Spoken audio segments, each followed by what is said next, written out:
Yes, so you are to attempt it to see whether you can be able to manage to solve it. But now I want us we look at it together. So the question says, on 1st of January 2014, Ujenzi Limited was awarded a contract for the construction of a road. The contract was for 3-year period. The contract price was 250 million. The following information has been extracted from the books of the company. So for the year ended 31st of December, so that is the information you're having to be given there. We have the total cost incurred to debt, estimated additional cost to completion of the contract, billings which have actually been made during the year on the contract, cash received from the client on the contract in these particular years, then general administration expenses that were actually incurred for each and every year, that is 2014, 2015, and 2016. So required, using the percentage of completion method, prepare the following: the income statement extracts for the 3 years and the statement of financial position extracts for also the 3 years, So we can start by having to look at the income statements extracts, But of course, now in this case, we can be able to do a small working here. So we can have a working to determine working, so percentage of completion. So percentage of completion to get the percentage of completion,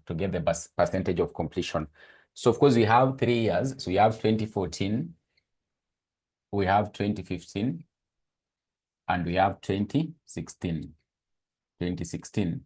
So all these that we're having to talk about is actually having to be presented in shillings of million. So these are actually shillings of million. It is in shillings of million.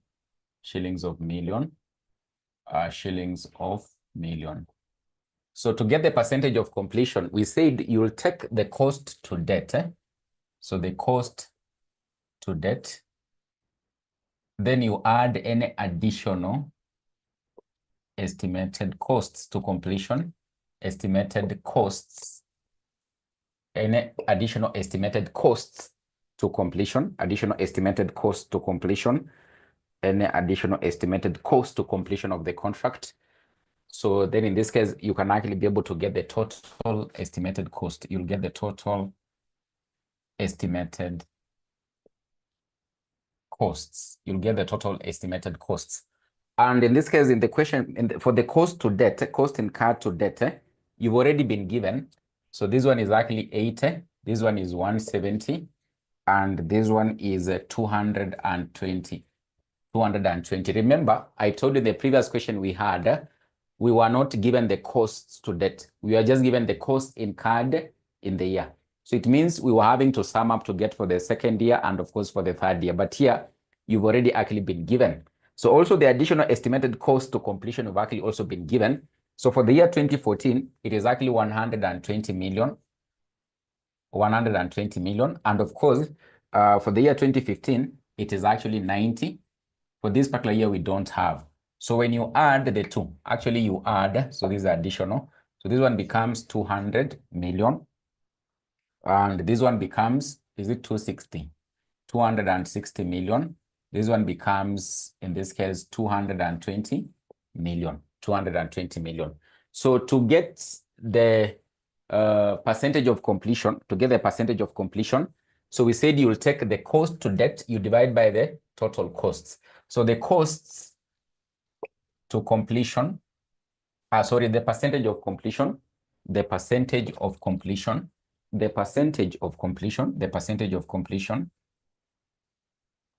So already this one, I gave you the formula.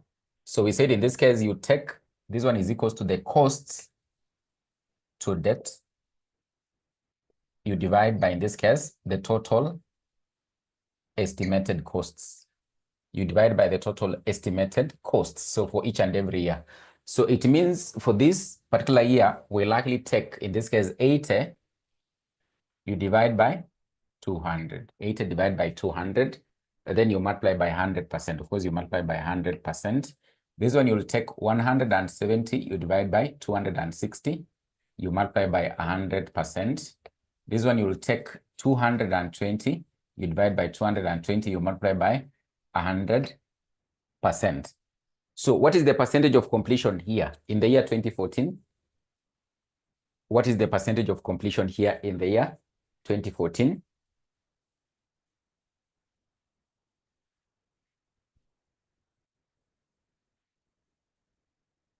Mm-hmm.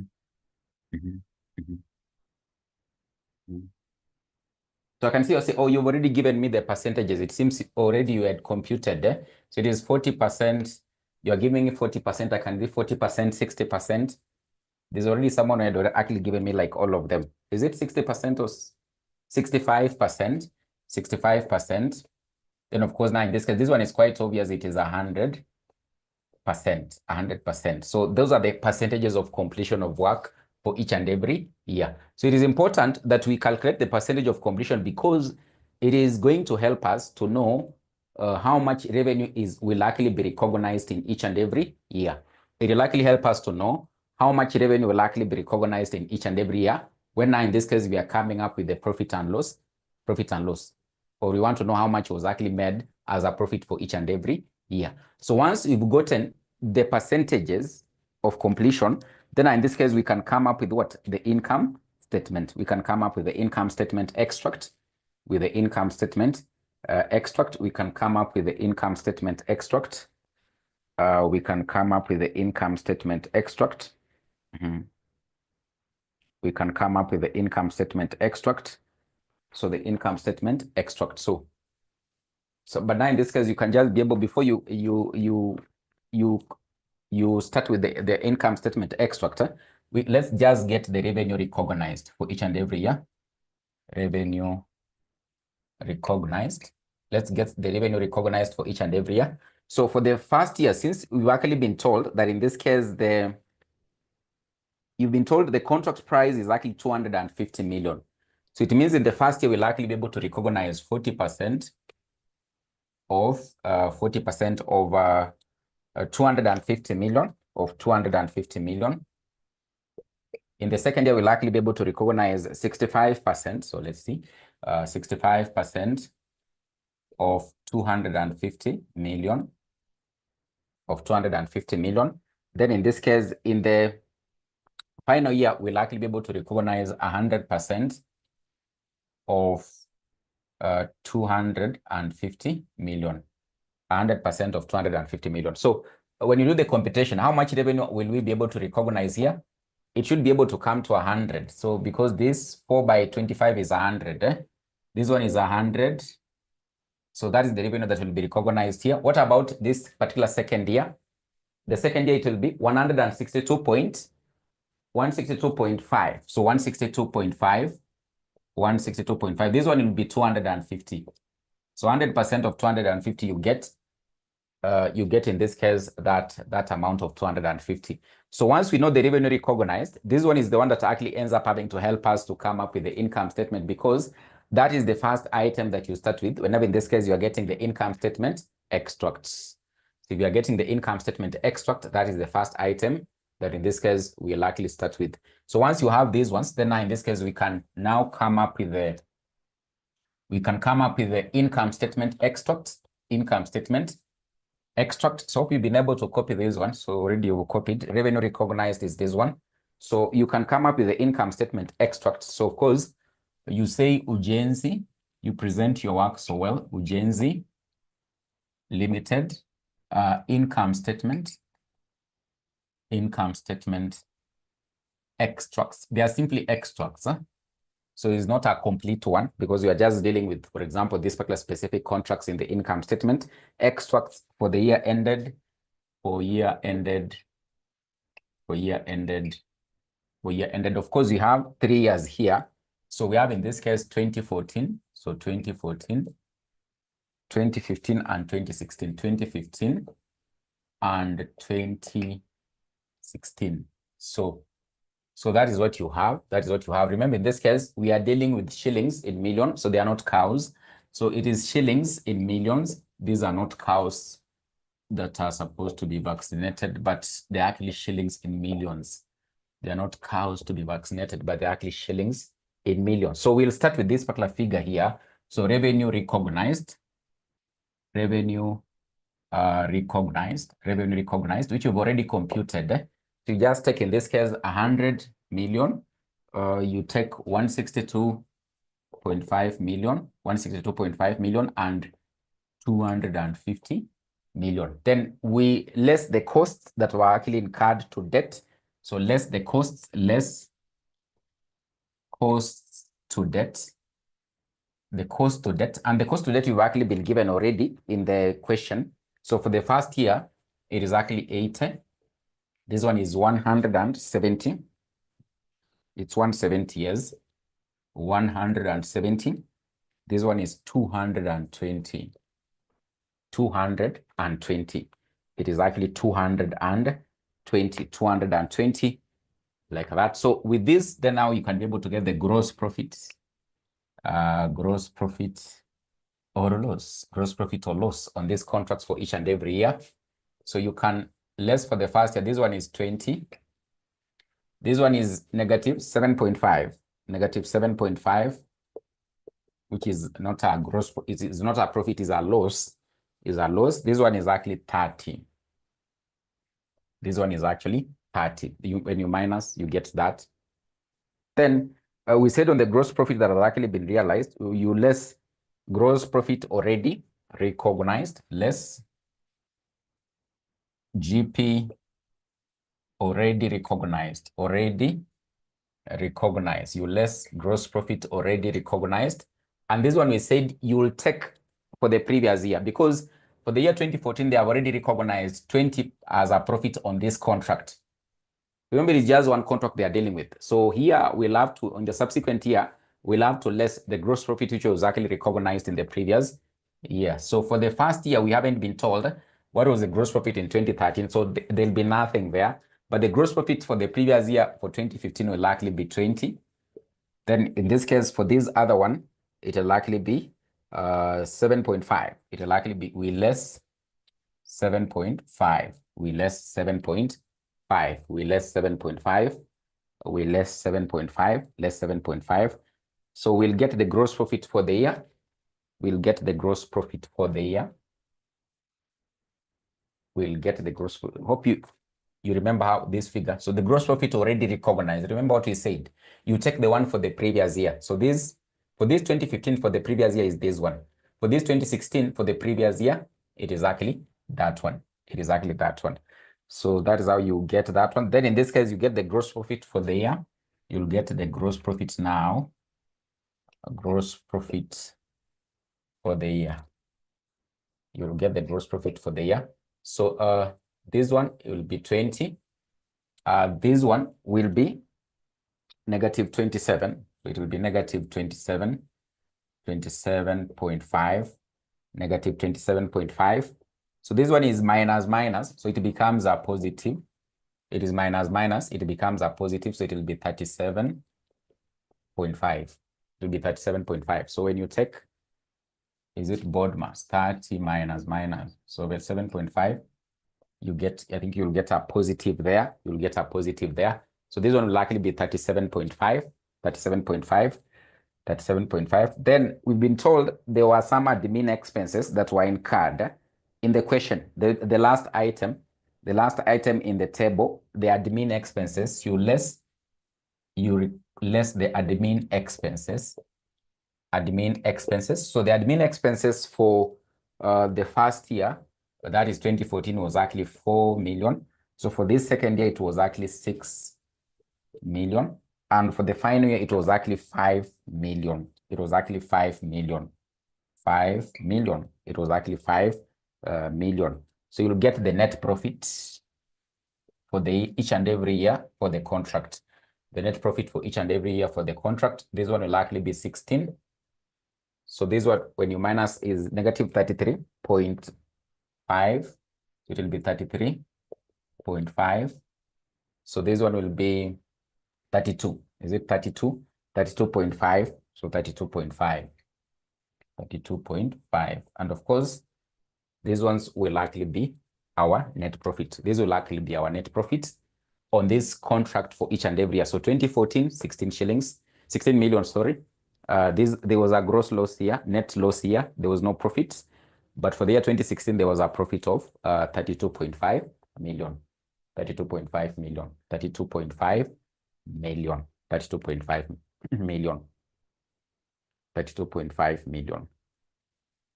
So that is how, in this case, you come up with the income statement extract for Ujenzi Limited for each and every year, 2014, 2015, and 2016. Then now, in this case, we can get the statement of financial position extract. So statement of financial position extract for Ujenzi Limited. So statement of financial position extract for Ujenzi Limited. So hope you've been able to capture this one. Hope you've been able to capture this one. Who hasn't finished? Are you done capturing it? Are you done capturing it? Are you done capturing it? 10, Margaret 10. So I can see you are saying done, done, done, done, done. So you are done. So we can now look at the statement of financial position extract. Statement of financial position extract. Statement of financial position extract. Ujenzi Limited, statement of financial position extract. So Ujenzi Limited, Ujenzi Limited.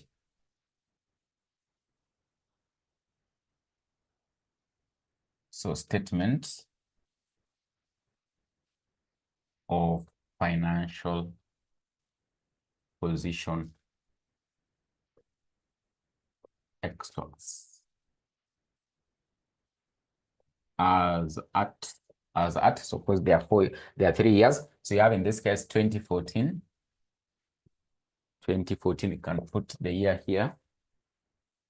2014, 2015, and of course, 2016. 2014, 2015, and of course, 2016. So we have shillings in million, shillings in millions, shillings in millions. So shillings in millions. So we said for this one, you start with the cost to debt. You start with the cost to debt. Cost to debt. And of course, the cost to debt you are given in the question. You are given in the question, which is actually 80, 170, 220.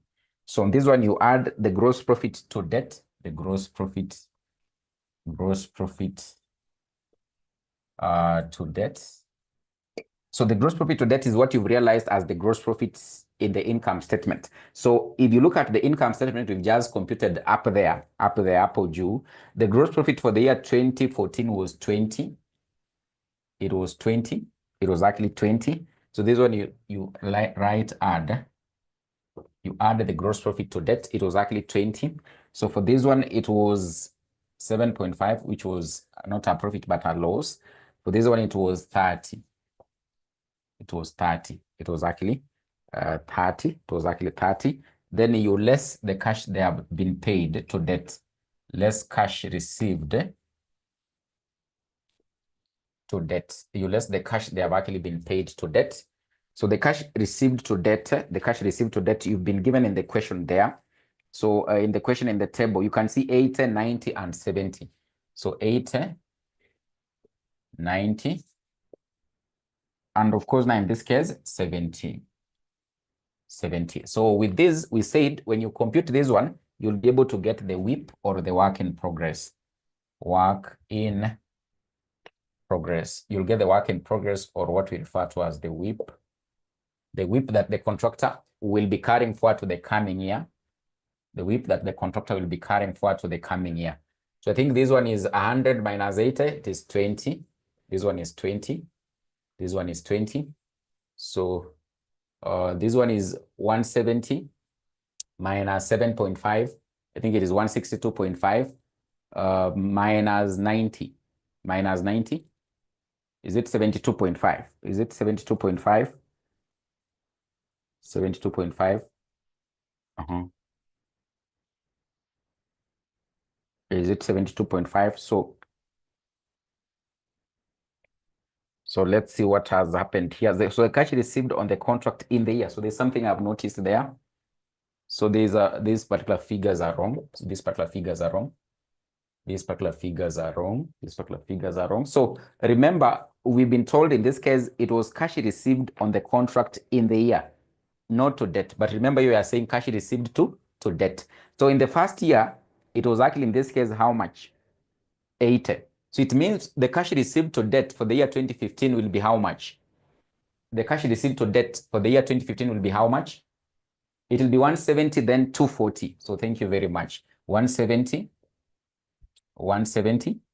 So for the final year, it was actually 70. So we add 70 here. It will actually be 240. 240. So we can be able to correct that one. So the cash received to debt, because what we've been given in the question is the cash received in the year. So in each and every year, but here we are lessing the cash received to debt. So in the first year, 2014, waliwalipa, huyu client alimlipa 80. In the second year, akamlipa 90. Inamaanisha, when you combine the 2 years, by the end of the year 2015, itakuwa 80 plus 90. By the end of the year 2016, itakuwa 80 plus 90 plus the final amount, which is actually 70. So it becomes 240 to debt by the year 2016, and kwa amemlipa 240.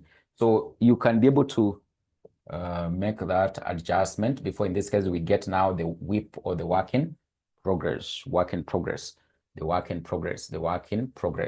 So the work in progress here, it means it will be 7.5, which is actually a negative, Then in this case, the WIP for the final year, it will be 10. I think it will be 10. It will be 10 like that. Then we can, in this case, our trade receivables or trade payables. So we say to get the trade receivables or trade payables, you take the billings, the billings to debt, you less the cash received to debt, less cash received to debt. So the billings to debt you've actually been given. When you talk about billings to debt, is what this contractor had billed the client to pay. So what he had billed the client to pay in this case, for the year 2014, it was actually, so we are being told that the billings made during the year on the contract, it was 90, 160. So in the first year, it will likely be 90. Then in the second year, they billed 100. So it means for the year 2015, the billings to debt will be how much? For the year 2015, the billings to debt will be how much? It will be 190. It will be 190. It will be 190. And the billings to debt for the year 2016, the billings to debt for the year 2016 will be how much? Because in the year 2016, they billed how much? 60. It will be 200 and, so the billings for the year 2016, it was actually 60. It will actually be 200 and, is it 50 or 60? 250 or 260? Is it 250 or 260? Irene, 250 or 260. So the billings for the year 2016, it was actually 60. It means it will be actually be 250. 250. So in this case, for the cash received to debt is already here, which you've already computed. So it means in this case, this one is 80. This one is 170. This one is 240. And therefore, in this case, our trade receivables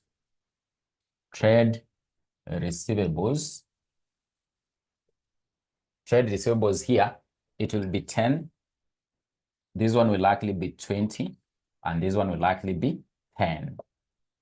So that's what you'll be able to recognize as trade receivables in the statement of financial position extract. So it will be 10, 20, and 10. And of course, now in this case, you can see this one is similar to this one. So we said in this case, this is the work in progress in the final year. So it means this work by the year 2016, huyu contractor hakuwa amefanya. So inamaanisha hakulipwa. So bado anadai. So from the client, there's still a receivable of 10 in terms of the contract price, because the reason is because he hasn't performed this work. Maybe ili delay kavuka mwaka kidogo 2017. There are timings in terms of the contract hazikuingiana. Kulikuwa amebakisha, it was a road. Maybe what was actually remaining is to put markings on the road. That is what was actually remaining. So they had to carry it forward to the coming year. So they were not paid until they completed. So you can see the work in progress here is 10. And of course, what he's still having to claim is actually what? 10. Is actually 10. So remember, we said if it happens that the billings to debt the difference between the billings to debt and the cash received to debt is actually a positive, it simply means that in this case, it is actually what? Trade receivables. What about in this case, if it is a negative? We said it will be what? What about in this case, if it is actually a negative? This one is a negative. We said it will be what? It will be a trade payable, because in this case, it means the client or the contractor, there'll be an amount maybe he would have actually been overpaid. So he would have been actually been received a lot of cash. Let's say, for example, here, if he had received, in this case, 100 million. So it means there would have been a negative of 10. So the client actually paid him in excess. So he's actually claiming from him how much? 10 million. And if in this case, there's someone claiming money from you, you are in this case what? A creditor. That person is actually a creditor. That person is actually a creditor. And therefore, in this case, in your books of accounts as a contractor, you recognize a trade payable. A trade payable. So that is in this case how you could have been able to handle that one. You could have been able to handle that one. You could have been able to handle that one. Handle that one.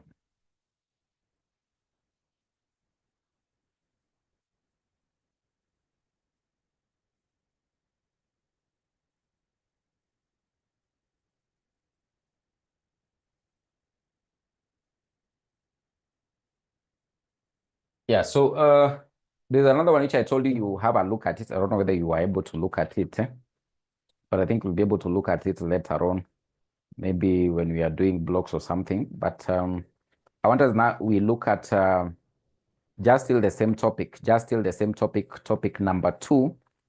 Topic number two. I want us to start looking at, we look at another area which they might end up having to also test in the exam. It is known as hire purchase. If you look at your topic number two, there's that area we are calling hire purchase. Remember, I told you we'll focus on topic number two. We finish the key areas there in terms of computations. Then I think we can be able to look at another topic. So I want us to look at, in this case, hire purchase, accounting for hire purchase, contracts, accounting for hire purchase, contracts. So accounting for hire purchase.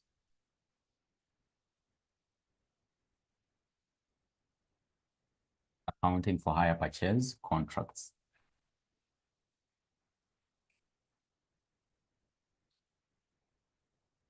Accounting for hire purchase, contracts. Accounting for hire purchase, contracts. Accounting for hire purchase, contracts. Accounting for hire purchase, contracts. Accounting for hire purchase, contracts. So this term hire purchase, you must have heard about it. You must have heard about it previously. Maybe in your mathematics in high school, probably you might have learned about hire purchase. Hire purchase. In your studies for mathematics, either in primary school or maybe high school, you must have heard about this particular term here, hire purchase. So when you talk about hire purchase here, so it is simply a transaction or a contract whereby we have two parties. There are normally two parties. In this case, we have the owner of the goods, and of course, we have the hirer. We have the owner of the goods, and of course, we have what? The hirer. So under this kind of a transaction, the two parties actually agree, where the owner of the goods actually gives possession of the goods to the hirer. And the hirer here is able to pay a down payment. Is able to pay a down payment. Let's say, for example, in this case, if the goods are to cost, in this case, 10 million, so the hirer is actually called upon to put in a deposit of, let's say, for example, 1 million. 1 million. Then the balance, he'll likely end up having to pay installment-wise. The balance of 9 million, he'll likely end up having to pay installment-wise. Maybe they can be able to say he needs to pay the remainder of 9 million in the next nine months. So that is the agreement. So of course, he'll take the possession of the goods. And for example, in this case, start enjoying the rights of use of the goods. If it is, for example, in this case, what? Maybe it can be, let's say, for example, in this case, you purchased a sofa set on hire purchase, So the seller here or the owner of the goods here will give you the possession. So you'll go with this at home and start having to enjoy the right of use of that sofa set. But now he likely call upon you, before you take it, you pay a down payment. You pay a down payment of, let's say, for example, a particular percentage of the value of these goods. Then the remainder of the balance you can be able to pay in installments. What normally happens here, it is that you realize, and from your mathematics, if you can be able to recall very well, between cash price and the hire purchase price, which one were you told ends up having to be more? Between cash price and, of course, the hire purchase price, which one were you told ends up having to be more? The higher purchase price ends up having to be more. The reason is because now in this case, you know, when you're buying on higher purchase, remember you are paying in installment wise. You've been given a lot of leeway, but now in this case, it simply means that in financial management, you learn about, in this case, what? The concept of time value of money. The concept of time value of money. So remember, if someone is to come today and actually end up having to pay me 10 million immediately, maybe after a period of 10 months, this value of the money would have ended up having to do what? To change. So probably in this case, a value of an amount of this wouldn't actually basically be the same. So what happens here, simply because you're having to be given, maybe in this case, a leeway, you are being given a leeway, they can actually end up having to, in this case, put an interest. The owner of the goods will put interest on this cash price. So there'll be a cash price. He'll likely put interest on this particular cash price, and therefore it means the higher purchase price will likely be a bit more. So it simply means that in this case, for us to get the higher purchase price here, it will likely quite obviously be the cash price of the goods. But of course, the owner would have actually put on it some kind of, like in this case, what? Interest. And therefore it means that in this case, the higher purchase price will be a bit higher compared to the cash price. So if a customer comes and buys on cash price basis, he'll likely pay 10 million. The one who buys on higher purchase, they would have put an interest of, let's say, for example, 10%. And therefore it means at the end of it all, after 9 months, he'll pay a total of 11 million. So that is the higher purchase price. There'll be, in this case, the cash price element plus some kind of, like in this case, what you're calling what? The interest. We're calling what? The interest. Then also something very interesting about hire purchase, you must have been told, or you know, that in this case, there's normally what we call what? Repossession of the goods. Repossession of the goods. That in this case, if this hirer ends up having to hire the goods, then he puts the down payment of 1 million. In the contract or in the transaction, they can, for example, include a clause that in this case, if it happens that this hirer is not able to pay for the goods, there can be the repossession of the goods by the owner. So remember, under hire purchase, the goods basically are still in the ownership or in the name of the owner or the seller until maybe the final installment is actually settled. Otherwise, if there's default in payment of these installments, there can be an agreement, or in the agreement, they can be able to, in this case, say that whenever, for example, in this case, the hire is not able to pay for the goods, they can actually be repossessed. So ideally, as you are looking at, in this case, accounting for hire purchase contracts, basically what we'll be looking into in this case, all the entries that we'll likely be talking about, they'll be surrounding this. They'll be surrounding how repossession is done and how do you account for it. They'll be surrounding, in this case, the aspect of the hire of the goods having to be a debtor during the 9-month period to the owner. He'll be a debtor kwa sababu sana mdai. Amemlipa tu 1M, but bado in this case akona 9 million ambaye hajalipa, analipa pole pole. So in this case, there'll be the element of, in this case, the hirer having to be the debtor in the books of the owner. If it happens that in this case he's not able to pay, there can happen what you're calling a repossession. So how do you account for it? Still at the same case, in this case, of course, there'll be those monthly installment payments having to be done. So how do you end up having to account for them whenever, for example, the hirer ends up having to do what? Make the payment. So basically, that is ideally what you're going to look into as we look at as to why, in this case, you can be able to account for a hire purchase contract, So you can be able to write this before we start doing some mathematics here, some very interesting mathematics here regarding hire purchase transactions or contracts. You can be able to write this about hire purchase. So you define, so we can be able to define it first of all. So definition. Let's define it first of all. Definition. What is it? Let's define it first of all. Definition. What is it? Definition. What is it? It is a transaction It is a transaction which allows, it is a transaction which allows for the acquisition. It is a transaction which allows for the acquisition of an asset. It is a transaction which allows for the acquisition of an asset. It is a transaction which allows for the acquisition of an asset by paying for the deposit, by paying for the deposit, by paying for the deposit, and taking possession, and taking possession of the asset, and taking possession of the asset, and taking possession of the asset immediately, and taking possession of the asset immediately, the deposit is paid. And taking possession of the asset immediately, the deposit is paid. Immediately the deposit is paid. Immediately the deposit is paid. Is paid. Full stop. The transaction involves two parties. The transaction involves two parties. The transaction involves two parties, i.e., the owner and the hirer.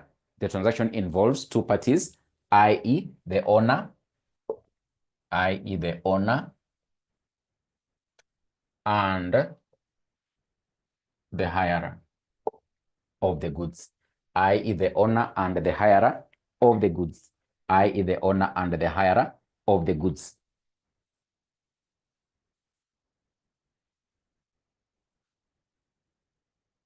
The owner of the goods, the owner of the goods, the owner of the goods. Then you write this, then you write this. You can be able to write this. You can be able to write this. You can be able to say higher purchase price is equals to higher purchase price, higher purchase price is equals to higher purchase price is equals to deposits, deposit plus higher purchase price is equals to deposit plus all installments, all installments, all installments, or you can be able to say, or you can say, so the higher purchase price is normally what they have agreed, like what you're having to say, 1 million plus the 9 million of the other amount, or you can be able to say higher purchase price, higher purchase price, or you can be able to say higher purchase price is equals to the cash price, what you just indicated there, the cash price plus interest, the cash price plus interest. So this deposit plus all the installments will comprise of this, the cash price plus some interest which they have put on it. So if they have put the interest, and of course now in this case it is coming to 11 million, then they agree how much will be the deposit. Maybe in this case the deposit will be 2 million. Then the remainder of 9 million, they'll be able to pay in installments of 9 months.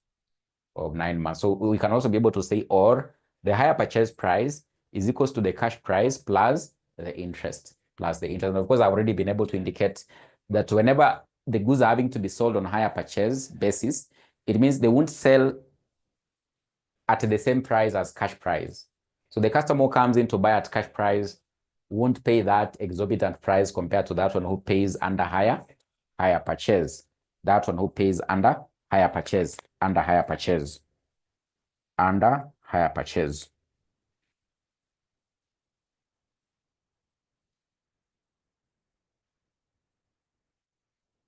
Under higher purchase. So we can be able to write now the methods of accounting for higher purchase. The methods of accounting for higher purchase. You can write another title. The methods of accounting for higher purchase. Methods of accounting for higher purchase. Methods of accounting for higher purchase. Methods of accounting for higher purchase. Accounting for higher purchase. The methods of accounting for higher purchase. Methods of accounting for higher purchase. Then you write, there are two major methods of accounting for hire purchase transactions. There are two major methods of accounting for hire purchase transactions. There are two major methods of accounting for hire purchase transactions. I.e., then you write i.e., there are two major methods of accounting for hire purchase transactions. I.e., there are two major methods of accounting for hire purchase transactions. I.e., number one, the interest method. Number one, the interest method. The interest method. The interest method. Number one, it is the interest method. So what is the interest method? Under this method, you write under this method, under the interest method, what happens? Under this method, comma, sales are recognized at cash price. Under this method, sales are recognized at cash price. Sales are recognized at cash price, full stop. Under this method, sales are recognized at cash price, full stop. Sales are recognized at cash price, full stop. Full stop. Interest is computed separately.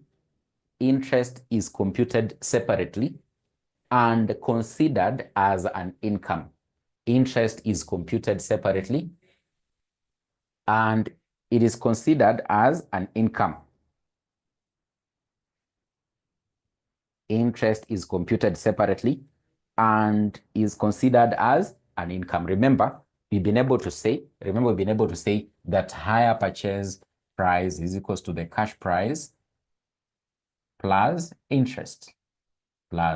So when in this case we're having to prepare, for example, the income statement, we'll of course recognize the sales were at cash price. We recognize the sales were at cash. Remember, in this case, if you're coming up with the income statement, unaanzanga na nini Monica, unaanzanga na sales, una less cost of sales, then unapata gross profit. So tunasema, in this case, under the interest method, what happens here, it is that when you are reporting the sales in the income statement, we utaeka tu at their cash price. But utakumbuka in this case, still in the same income statement, what you realized as interest on these sales for the owner of the goods, it must be recognized as an income in that income statement. Remember, in this case, in the income statement, we have the sales, the cost of sales, you get the GP, you add any other incomes, and therefore, in this case, you actually end up having to less what expenses to get the net profit. So what happens here, it is that we're having to say, under the interest method of accounting for hire purchase transactions, how is the hire purchase element recognized in these books of accounts? You just recognize the sales of that item at the cash price, but you need to compute the interest on this item that you're having to sell on hire purchase basis as the owner of the goods. Then you recognize it as an income in your income statement. So that's what they're having to mean in this case, what? The interest method. So method number two, the sales method. The sales method. The sales method. The sales method. The sales method. The sales method. You write this about the sales method. Just write this about the sales method. You say, under this method,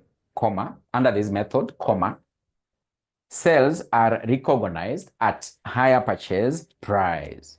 Under this method, sales are recognized at hire purchase price.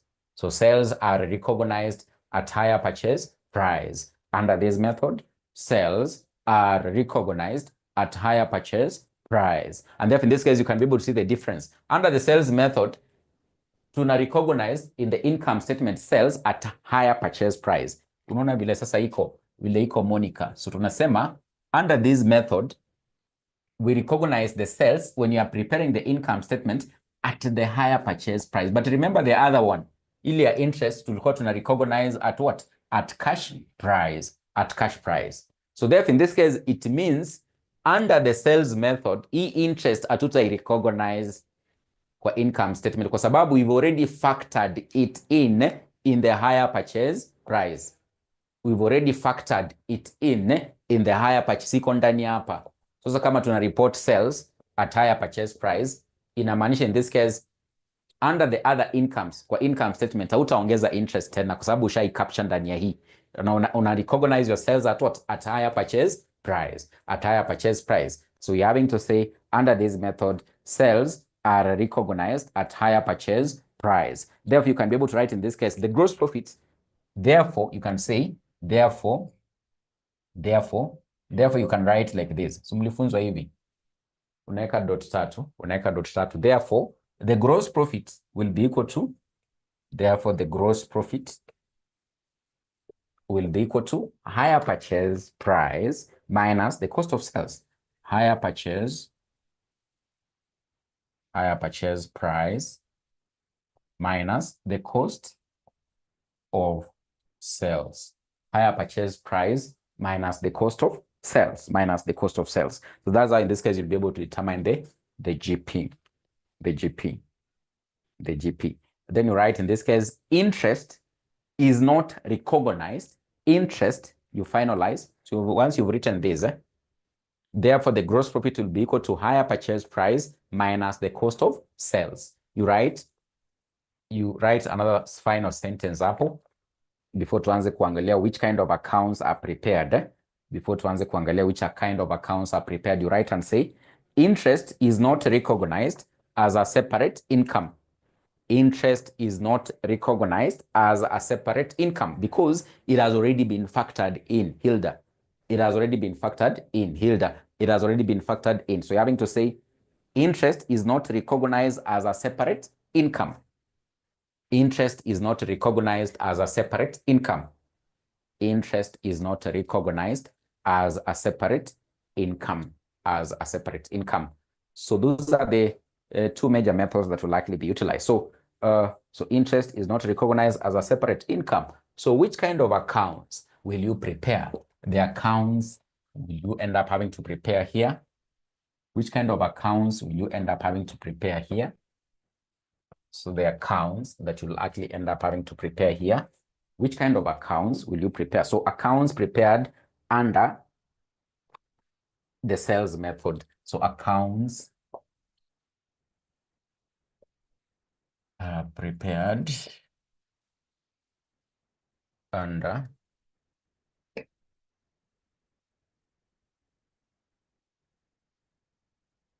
the sales method, So you can write this case number one, we have the debtors account.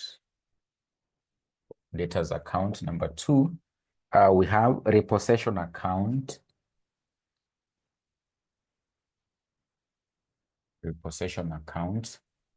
Number three, the other account you'll end up having to prepare is provision for unrealized profit. Provision for unrealized profits. Provision for unrealized profits. Provision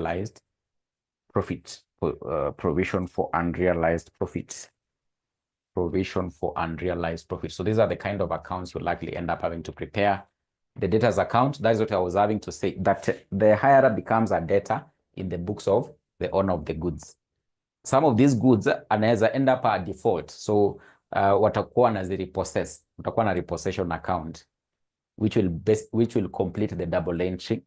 Because the debtors will no longer be there. Then you have the provision for unrealized profit. Sometimes they might actually be anticipating they would realize a profit.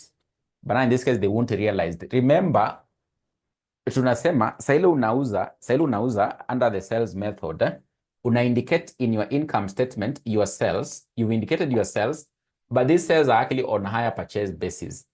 In higher purchase, umepewa to deposit. Maybe in this case, the item was going for 10 million. So you've already recognized your sales as 10 million. You've already recognized your sales as 10 million. But of course, on this 10 million, wamekupatia tu maybe in this case, how much? Maybe 2 million as a deposit. So wewe ulikuwa ushaandika kwa income statement yako kwamba in this case, utapata 10 million on that item that you sold on higher purchase because you are reporting your sales at higher purchase price. But in higher purchase, you've not been given this 10 million. Umepewa tu deposit. So inamaanisha kuna 8 million iko nje ambayo sasa tunai account ndani ya debtors. But remember tumesema kinaweza umania huyo mwenye amehaya hizo nini. Labda alikuwa amehaya kufurahisha tu watu, ati nyumba yake inang'ara sana, ako na sofa sets. Anahaya hivi, anagundua kulipa hizo sofa sets si mchezo. So kinamuumania, inabidi uzichukue, you repossess them. Remember, you are anticipating to get 10 million. But in this case, it means you haven't gotten the 10 million. So it means there's some kind of, like in this case, profit you haven't realized. Remember, vile ulienda na hizi sales, ulienda ukatoa cost of sales hapo, si ndio? Ukakuja ukapata GP. But sasa kwa hii 10 million kuna zenye umerudishiwa. Kwa hii GP inamaanisha kuna ile ukupata. Kama ulikuwa usha recognize in your books of accounts, of course, the month of January, February, things were going so well for him. He was paying the installments. So there was no any anticipation that this profit cannot actually be realized. But later on, kikamumania, kikamramba, ikabidi akurudishie. So what you had recognized as a profit, you've not realized it. So therefore, in your books of accounts, you must be able to eliminate this particular unrealized profit that you'd already recognized on the sales of higher purchase sales. On the higher purchase sales. And therefore, the importance of having to come up with these accounts, the higher it becomes a debtor. Sometimes you can repossess. So you need to maintain a repossession account. Then there can be some profit which you won't realize. Reason being, ulikuwa umemuuzia on higher purchase, usha recognize your profit, but ameshindwa kulipa. Kwa hii 10 million, amerudisha. Sasa inamaanisha hizo goods as what you had actually recognized as part of your sales, kimeumana, kimemramba, labda amelipa tu deposit peke yake, hiyo tu ndio itakuwa part of the profit. But the other one, you have to eliminate it. So it will be unrealized profit. And of course, we are going to see how do you determine this unrealized profit whenever now in this case, you start having to come up with the income statement of the owner of the goods under higher purchase transactions, So of course, we are talking about in this case, the debtors account. So debtors account itakaa namna gani? So we can look at how the debtors account will look like. How will the debtors account actually look like? So debtors account itakaa hivi. So we can have the debtors account.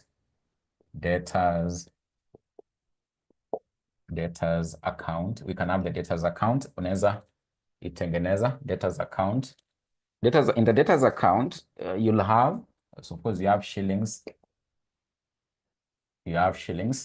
In the debtors account, in this case, we'll have the balance brought down, which has actually been brought down at the start of the year.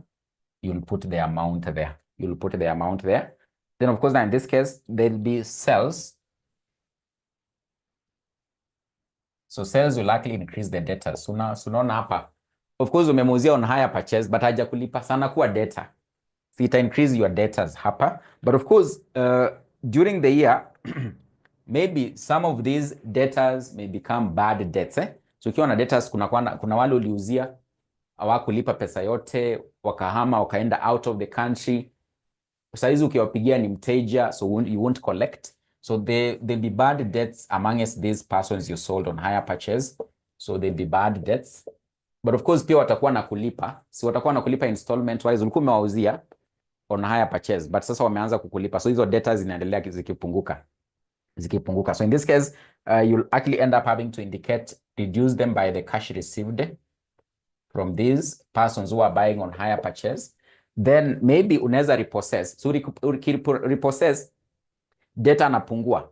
For example, kama ulikuwa unamdai hiyo 10 million tunasema, then hizo goods amekurudisha, umerepossess. So huwezi kuendelea kumdai hapa as a debtor, as that higher of the goods. So if you repossess, it actually reduces. When you repossess the goods, it actually also reduces your debtor. So there can be repossession that has been done.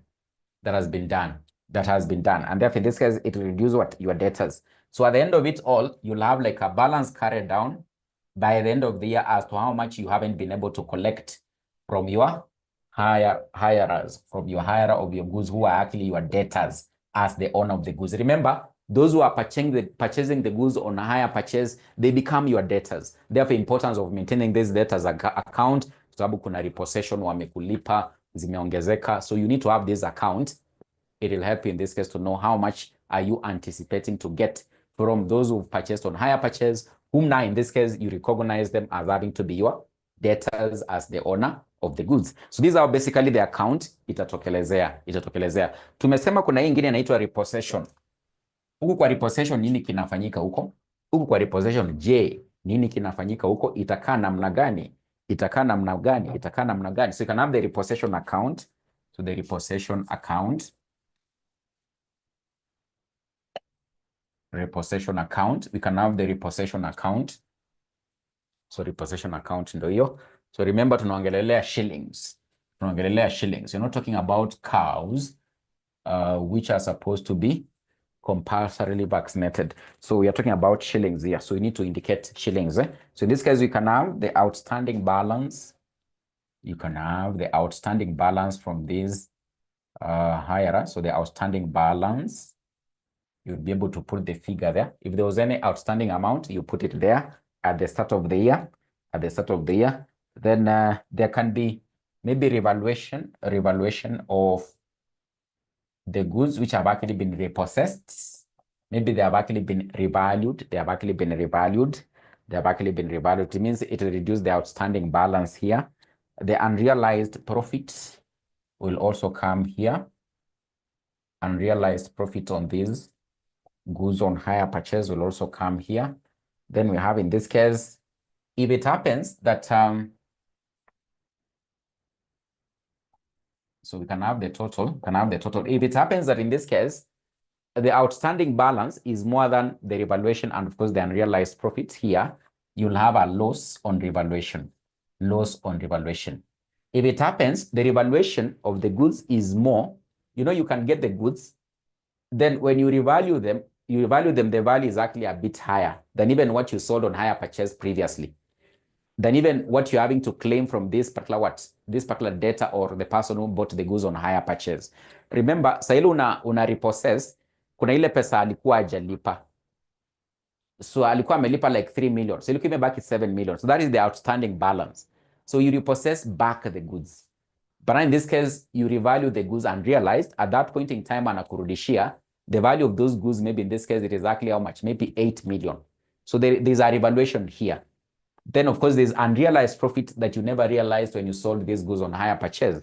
You'll have to also credit it in the repossession account. So if it happens that in this case, the outstanding balance that you are supposed to be paid by this hirer who wasn't mwenye hajamaliza, alikuwa amechukua sofa set kufurahisha watu but amerudisha, if the outstanding amount alikuwa hajakulipa, it is actually more than those sofa sets when you revalue them, and the unrealized profit you have not realized on the hire purchase sale of these sofa sets, then that is a loss on repossession.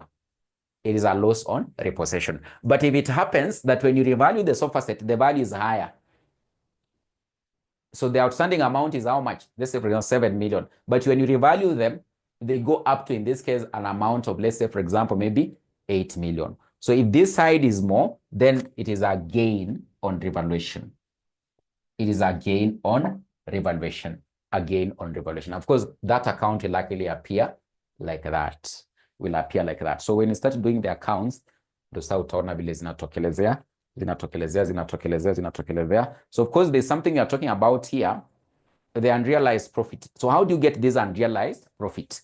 How do you compute the unrealized profits on the sale of these goods on hire purchase? How will you know as to how much you've not realized as a profit on the sale of these goods on hire purchase? So the unrealized profit is equals to unrealized profit. How do you compute it?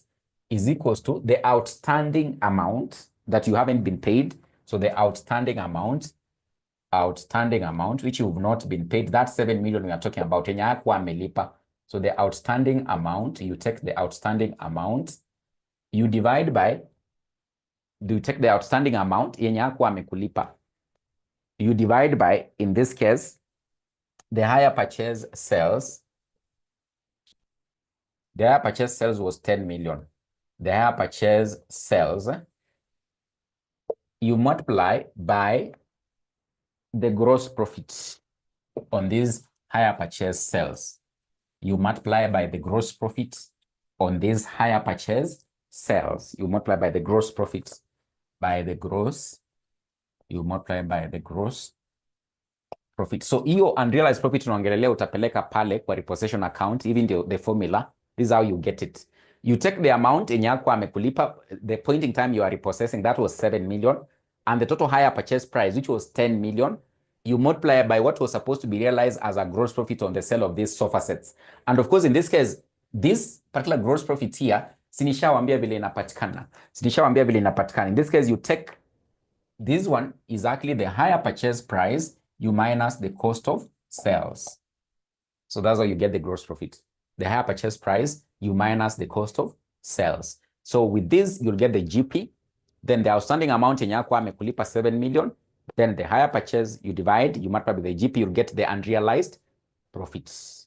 Unrealized profit. And of course, if you never realize that profit, it becomes like in this case, a loss in your books of accounts. And therefore, in this case, we'll see when you are coming up with the income statement, hii unrealized profit hii, huko kwa income statement, tutaitoa, itakuwa inapunguza in this case, our profits, overall profits.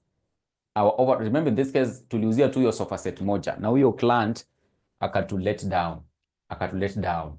Akakuwa mteja, akarudisha hizo. But of course, tulikuwa tunauzia wengine walikuwa wanalipa. So overall, when you compute the profits for the entire business on this sofa set, a new client alikuwa anafurahisha wageni nyumbani, alirudisha, huyo ndio tu tulikuwa na unrealized profit kwa hiyo sofa set yake.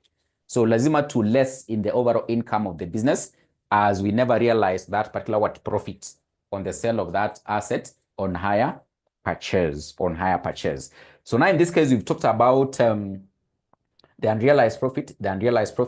So we can end up having to now, in this case, see how you account for it, in the income statement,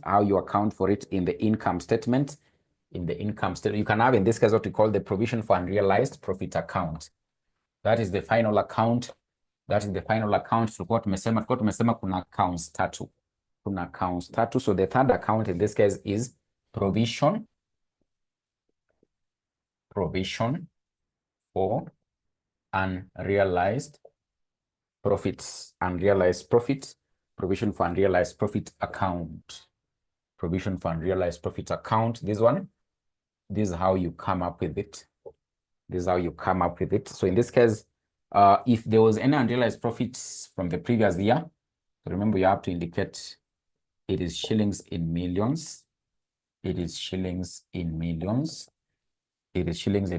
So you'll have to indicate if there was any balance which was actually brought down from the previous year. You indicate it here. Then you remember the repossession accounts to make credit na unrealized profit. So umeona to make credit na unrealized profit. So utakuja hapa utadebit hapa, in this case repossession account. That is how you complete the double entry of this unrealized profit. So the repossession account, you'll put it here, that amount you've computed. Then you'll have the balance carried down. Remember, what you get as a difference, you can take to the income statement now as an expense. This will be the balancing figure. So you take the unrealized profit at the start, the unrealized profit at the end. You compute that unrealized profits for the year. Ile yenye tumetumia your formula, uiweke hapa. Then what you'll get as a difference, this now becomes the balancing figure, which you will take to the income statement, which yenye nimekuambia sasa itakuwa kama expense. Expense. Of course, hapo una credit, but now in the income statement, una debit kama expense. So this one becomes the balancing figure, which you end up having to take into the income statement as an expense. So those are basically now in this case, the accounts that you'll be able to maintain. So I want us we take a break. Of 5 minutes. We should be back by 7:30. When we come back, by the time we are coming back, I want us we see whether we can be able to look at this particular question here. You open it. So by the time, it means by the time we are coming after the break, you should have already been able to open it so that we look at how you eventually try to account for these higher purchase transactions. So open November 2017, question number 5. 5B. Open November 2017, question number 5B. So when we come after the break, we should be able to see whether we can be able to look at that question. So I think 7:30 will be okay.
Yes, so we can continue. I don't know whether you've gotten the question. Confirm whether you've gotten the question so that we start November 2017, question number 5B.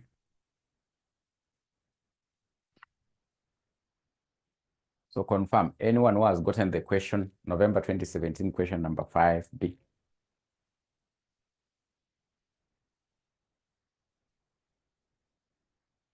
Chebrogei has gotten it. Ruth has gotten it.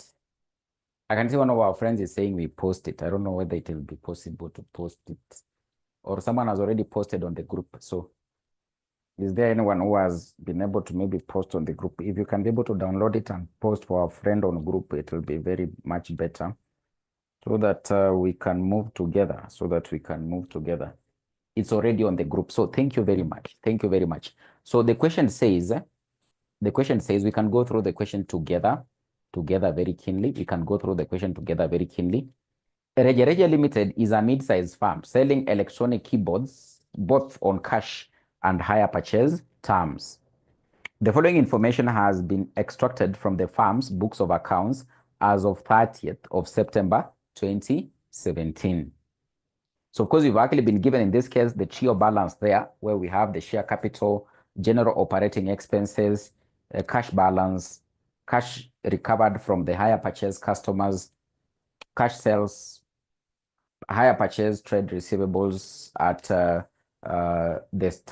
end of the period. I think it's at the end of the period. At the start of the period, that is 1134. Property, plant, and equipment value for this business is 50 million. Accumulated depreciation on this property, plant, and equipment is 22.5 million. Retained earnings that were brought forward in the current year, we are accounting for 3.5 million. Provision for unrealized profits at the start of the year was actually 504,000. We have, in this case, purchases that were made during the year was actually 171,000. We have trade payables for the year is 40 million. We have inventory at the start of the year was actually 7.5 million. Additional information: the company's policy is to take credits for gross profit, including interest for hire purchase sales, in proportion to cash collected. It does this by raising a provision against the profit included in the hire purchase trade receivables not yet due. The cash selling price is fixed at 50%, and the hire purchase selling price is at 80% respectively above the cost of goods purchased. The hire purchase contract requires an initial deposit of 20% of the hire purchase selling price, the balance to be paid in 4 installments at quarterly intervals. The first installment is due 3 months after the agreement is signed. The hire purchase sales for the year amounted to 270 million, including interest. So that is including interest. Then depreciation is charged on property, plant, and equipment at the rate of 15% per annum. 1/3 of depreciation relates to cash sales. Operating expenses are to be apportioned on the basis of cash and hire purchase sales. So of course, what you can be able to get from the question, there's a mixture here. There are those sales they're having to make on cash basis. There are those sales they're having to make on hire purchase. If you look at, in this case, the TRIO balance, you are being given a figure of what the cash sells, which is actually a figure of 36 million. If you look at the additional information, you are given a figure of the hire purchase sales, which is a figure of 270 million. So there's those items of keyboards, they sell on cash basis. But it seems that the majority of their sales, they make on hire purchase, because you can see the hire purchase figure sales, the hire purchase sales figure is a bit higher, 270 million compared to 36 million. So they require us, in this case, to prepare an income statement for Reja for the year ended 30th of September 2017, showing separate columns for cash, hire purchase, and of course, combined sales. Then finally, you prepare a statement of financial position as of 30th of September 2017. As of 30th of September 2017. So we can look at how in this case you could be able to solve that one. You could be able to solve that one. So of course, when they talk about an income statement of so much importance, ask yourself from this particular question, do I have the relevant figures to enable me to come up with the income statement? For example, if I'm talking about the income statement, I need to know whether I can be able to identify the sales figure. I can be able to identify the cost of sales. I can be able to identify any other expenses. So because that is what actually ends up having to come in the income statement. And of course, you've already been directed by the question. They want you in this case to separate the columns regarding those sales that are having to be made under cash and those sales that are having to be made under hire purchase. Then you combine them. So from the question, of course, you have the sales figure. So the sales figure for cash sales is 36 million.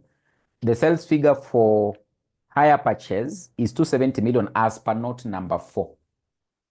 As per note number 4, you can be able to see the hire purchase sales figure is actually 270 million. The cash sales figure is 36 million as per the trial balance. But now, what we don't have in this case, for us to, for example, get the gross profit, we don't exactly know. So what could actually end up having to be like in this case, what? The cost of sales. We don't actually exactly know what could actually end up having to be like the cost of sales for these particular items of cash, or in this case, items of hire purchase. So we can start with the workings, do some workings here. Workings. So working 1, so we can determine the cost of sales. We can determine the cost of sales. We can determine the cost of sales. So of course, as per note number 3, you've been told, sorry, note number 2, the cash selling price is fixed at 50% and the hire purchase selling price at 80%, respectively, above the cost of goods purchased. So if you look at the cash sales, so our figures are actually in thousands. The cash sales figure here is actually 36 million. Exactly 36 million. So this particular figure here, we're having to say they have marked up the cost of sales by 50%. So it means this figure we are talking about here is actually at 150%. And therefore, in this case, for us to be able to know what exactly could be the cost of sales, the cost of sales means will likely be at 100%. The cost of sales will likely be at 100%. So because that is what you're having to be told here, the cash selling price is fixed 50% above the cost of goods purchased. So the cost of goods purchased is 100%, but they add 50% on it to get now in this case what? The sales, the cash sales, or the cash selling price. And of course now in this case for hire purchase, so hire purchase, you've been told the sales is actually 270 million. So it's 270 million. 270 million, our figures in thousands. So this one is actually at 180% because they are having to say they mark them up by 80%. You can see the markup is actually a bit higher on hire purchase. It is 80, this one is 50. Is a bit higher. So it means that in this case, for the cost of sales here, they'll likely be at 100%. And therefore, in this case, we need to determine what could be the cost of sales. What could be the cost of sales for the two of them? What could be the cost of sales for the two of them? So of course, now in this case, according to your mathematics, what do you normally say? In this case, if 150% is equals to this amount, what about in this case, what? 100%. You do what we call what? Is it cross multiplication? So you take 100 over 150, you multiply in this case by 36. 1,000. So the same case here. Cross multiplication. I think you know the mathematics here. So it is 100 over 180. You multiply in this case by 270,000. So I want you to give me the figures here. What are you getting as the cost of sales for the cash sales? And what is the cost of sales figure for the hire purchase? So I can see 150 imetoka wapi? Ruth Nanjala. We look at note number 2. Ruth Nanjala, look at note number 2.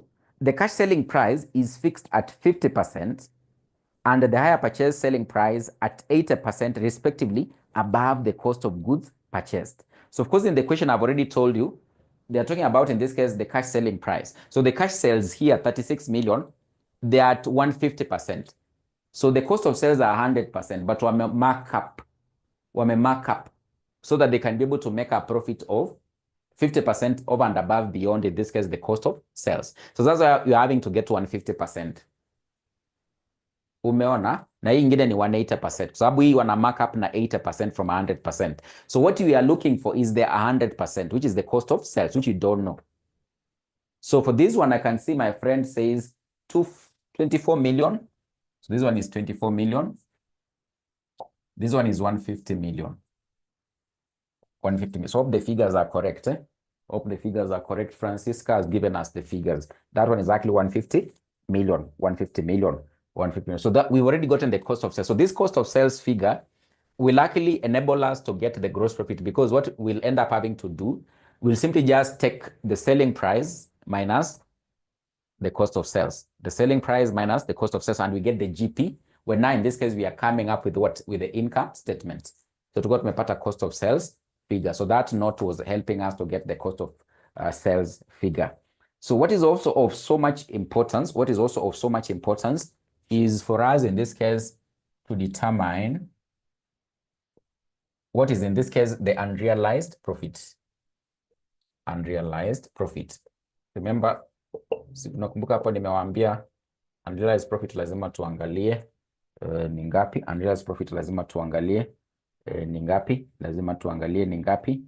Lazima tuangalie ni ngapi. But before this, instead of having to do this one first, wachana na hii unrealized profit kwanza. Wachana na kwanza. We can prepare, before you do the unrealized profit, we can prepare the debtors account. Let's prepare the debtors account. Debtors account. Before you do the unrealized profit, wacha tutengeneze debtors account kwanza. Wacha tutengeneze debtors account kwanza. So we can put our shillings in thousands. Our shillings in thousands. So let's do the debtors account first of all. So this is account first of all. So if we look at the trio balance, unaona trio balance hapo umeambiwa the hire purchase trade receivables as at 1st of October. 1st of October ndio mwanzo wa mwaka. So hiyo ndio balance brought down. So the balance brought down. Remember ile format yetu ya debtors. Kuna kale ka format nimewapatia. Unakumbuka ka format? Kalikuwa kanaanza na balance brought down. So in this case, the balance brought down as of 1st of October, which is the start of the year, is 1134. 1134,000. 1134,000. 1134,000. Then in this case, we said you include in the debtors account the hire purchase sales. Remember nimewambia ukifanya hire purchase sales ni kama umeuza tu na deni. Kama umeuza tu na deni. So in this case, it means that the sales here, for the hire purchase sales here, the sales figure here for the hire purchase, we have it. Ndio hii hapa. 270, tumepewa 270, exactly 270 million. Exactly 270 million. Then still in the trio balance, I think we've been given a figure of how much we were able to recover from the hire purchase customers. You can see a figure there in the credit side. Is the fourth item. The cash recovered from the hire purchase customers. So in our format, you remember I told you need to be able to put here how much I've received as cash. Ujua wakisema cash received inamaanisha walikuwa wanapunguza hizi. Tulikuwa tunauzia na hire purchase wakaongezeka kama debtors. But kuna zile pesa tumekuwa tukiwa push, kupiga masimu, kuwasumbua, kuwatembelea, eventually wanachangamka. Wakatulipa sofa 157 million 734. 734. 734. 734. So we said in this case, if it happens in this case, you have like any items you're having to be told were repossessed, you need to, for example, credit any bad debts that have actually been indicated, you need to also be able to indicate, but you haven't been told those ones. So it means we'll have the balance carried down for debtors at the end of the year. At the end of the year. At the end of the year. So hii inakuja 271, 134. Hii inakuja 271, 134. 271, 134. What is the difference? What is the balancing figure there as the balance for debtors as at the end of the year? What is the balancing figure there? Moses, Susanna is here. Susanna, what is the balancing figure there as the debtors in the debtors account at the end of the year? Remember niwaambia kama kulikuwa na bad debts ungeweka hapo. Kama kulikuwa na items that were repossessed ungeweka, but hatujaambiwa, so unaachana nazo. What is the balancing figure there? I can see you're saying 116,400. 116,400. Karen Paul, aki hiyo calculator yako sijui umefinya figure gani hapo. Umefinya figure gani hapo. So you can see the majority having to say 113,400. Karen Paul, you can be able to confirm 113,400. So this is the outstanding amount from the debtors by the end of the year.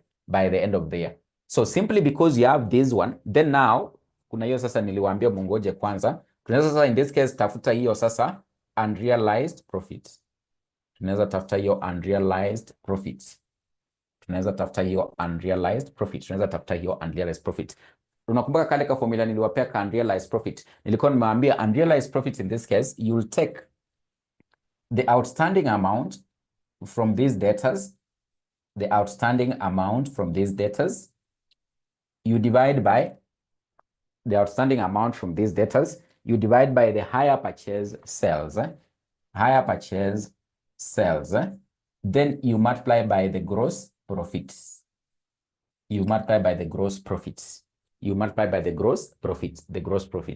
So the outstanding amount, you can see by the end of the day is 113,400. The higher purchase sales is 270. Let me give you a test. What is the gross profit? Let me give you a test. What is the gross profit? Let me give you a test. What is the gross profit? So the outstanding amount from these debtors by the end of the year is this one. The higher purchase sales is this one. Sini yenye tumeona hapa ndo hii. But now, what is the gross profit? Who can tell us what is the gross profit? What is the gross profit?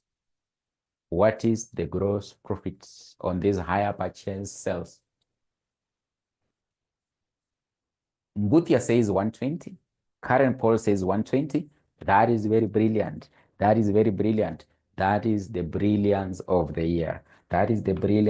So we'll be able to say here 113,400 over, in this case, 270,000.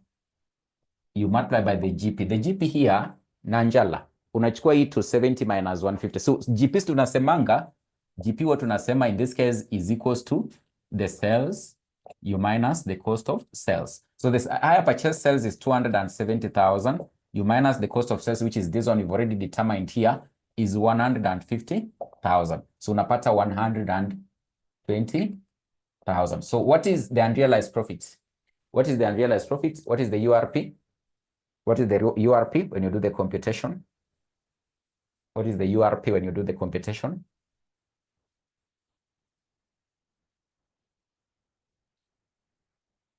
What is the URP when you do the computation?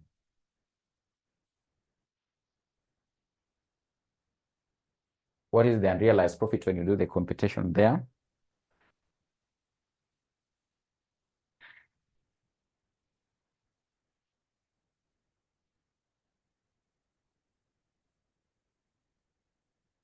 When you do the computation, what is the URP when you do the computation? It is 5,400. It is actually 5,400. 5,400. So you've already gotten the unrealized profits. The unrealized profits, which will likely end up having to help us to come up with the income statement, So, of course, there are other items you've actually been told. For example, in this case, if you look at note number 5, you've been told depreciation is charged on property, plant, and equipment at the rate of 15% per annum on costs. 1/3 of depreciation relates to what? To cash sales. So we can do the computation for depreciation on equipment. So depreciation, so working for depreciation. So it is actually at the rate of, in this case, 15% on costs. So exactly 15%. The cost of property, plant, and equipment from the question, from the trio balance. Ukiangalia trio balance, rudi tu kwa trio balance. Square na mbio mingi. So rudi tu kwa trio balance. Unaona property, plant, and equipment ni ngapi? 50 million. Na kwa hiyo note number 5, tumeambiwa wana depreciate property, plant, and equipment at 15%. So you'll take 15% of these 50 million. 50 million. Remember, our figures are in thousands. Our figures are actually in thousands. You take 15% of that, you'll be able to get 7,500,000. But remember, kuna vile wamekuambia hapo, remember tunatengeneza income statements mbili. So in this case, you are preparing the income statement for cash sales and of course for hire purchase sales. So you are told 1/3 of depreciation relates to cash sales. So it means in our income statement, when in this case, we'll be lessing the expenses, 1/3, so they're having to be told 1/3 of these will likely go to cash sales. So it means that in this case, for cash sales, this depreciation will likely be 1/3. You multiply by this, 7,500, which will likely end up having to come to 2,500,000. So it means for hire purchase sales, the depreciation will be 2/3, which will likely be the balance, which is likely 5 million. So in total, it will likely be 7.5 million, which is the total depreciation. So remember, when you'll be coming up with the income statement, we have to remember that of this depreciation, 2.5 itaenda kwa cash side column ya cash sales as an expense. If 5 million inabaki, itaenda kwa hire purchase column. Hire purchase column. So of course, hope you've been able to finish. I want us to come up with the income statement. Chap, we come up with the income statement. Chap. Naona kuna watu wanataka kuingia FM. Kuna watu wanataka kuingia FM, but before tuende FM, aka ka concepts ka come up na income statement kasi tokome haki to come up nayo chap kasitokome kasipotele kabla tumalize. So in this case, we can come up with the income statement. So you have Reja Limited. Is Reja Limited? Income statement for the year ended.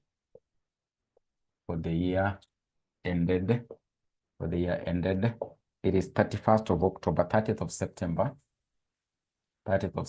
2017.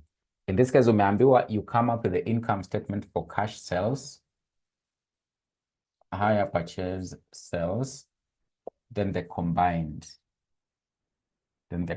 So there are 3 columns. There are 3 columns that you are coming up with. So you need to prepare. So remember, there are shillings in thousands. They are not cows for vaccination. So in this case, we'll start with the sales. So sales tuko nayo. Sales is kuleta shida. Sales tulikuwa tushapewa haki. So Nanjala, tulikuwa tumeambiwa hii ya cash sales ni 36 million. Hii tulikuwa tumeambiwa ni 270 million. Tulikuwa tumeambiwa ni 270 million. So the total there, I don't know how much you're having to get. I think you should be able to get 306 million. When you add the two, I love cost of sales. Hilda, tulikuwa tumecalculate haki. Cost of sales kwa kiwani tumefanya haki, tumefanya. Hii nimeona mkanipea figure ya 24 million. 24 million. Hii mkanipea a figure of 150 million. When you add the two, inakuja 174 million, like that. So we can be able to get the gross profit. Gross profit virahisi to the difference. So the difference here is 12 million. The difference here is 120 million. The difference here, you add the two, I think it's 132 million. 132 million. Then, of course, we have to recognize any other expenses. We have to recognize any other expenses. Ukiangalia in this case, compute depreciation hapa under working 4. So kuna depreciation. It is under working 4. So we less expenses. We less the expenses. Depreciation under working 4. In this case, it is how much for there? It is 2.5 million. This one is 5 million. So total is 7.5 million. 7.5 million. 7.5 million. Then you can go to your trio balance and try to identify any other expense we might be having. And of course, the other expenses we are having here, it is the general expenses. General expenses, I think you've been told the amount is 65 is the second item in the trio balance, 65 million. But as per note number, operating expenses are to be apportioned on the basis of cash and hire purchase sales. So in this case, we have general expenses. We have the general expenses, which in this case, the total is actually 65 million, is 65 million. But remember, you've actually been told that in this case, we are portioned on the basis of sales. So we'll take, in this case, for cash sales, so for general expenses, we can have, is it another working 5? For general expenses, apportionment,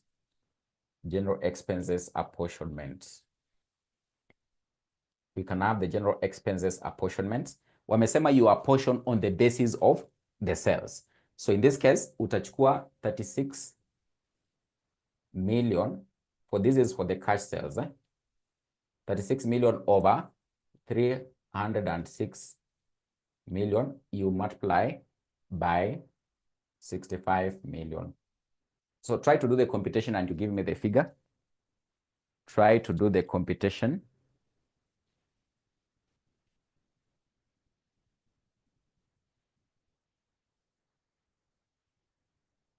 Try to do the computation.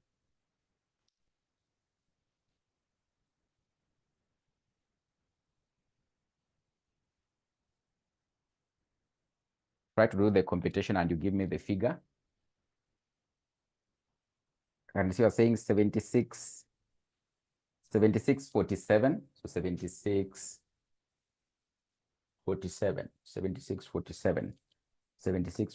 So it means in this case for the other item, that is higher purchase sales, you can get the difference. For higher purchase sales, you can get the difference, or you can take 270 over 306.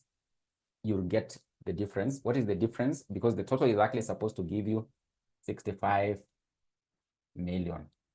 The total is supposed to give you 65 million. 65 million. So 270 over this, you get 57,353. 57,353. So you can put them here. So you can come and actually put them here. So this one is 76,47.